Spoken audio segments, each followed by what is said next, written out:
Praise the lord. April 2వ తేదీ 2025. ఈరోజు దేవుని వాక్యము మార్కు సువార్త 4వ అధ్యాయము 24వ వచనము.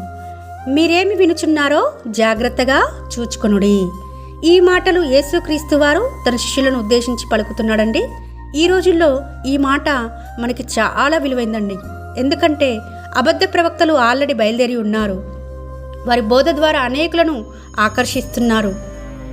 వారు అబద్ధ ప్రవక్తలని కనపడదండి, మనకు అర్థం కూడా కాదు. చాలా చమత్కారంగా, చాలా సరళమైన భాషలో అందరినీ ఆకట్టుకునే విధంగా మాట్లాడుతూ ఉంటారు. క్రీస్తుకు విరోధమైన బోధ చేస్తూ ఉంటారు.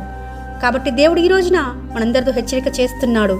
మీరేమి వినుచున్నారో జాగ్రత్తగా చూచుకొని, నేను చెప్పిన మాటలా కాదా, పరిశుద్ధాత్మ ద్వారా వాళ్ళు పలుకుతున్నారా లేదా అని పరీక్షించి జాగ్రత్తగా చూచుకోండి మాట్లాడుతుంటుండగా ఆ విధంగా ఉన్నట్లుగా దేవుడు మనకందరికీ సహాయం చేయాలని కోరుకుంటూ మీ సహోదరి ఎలిజబెత్ రాణి.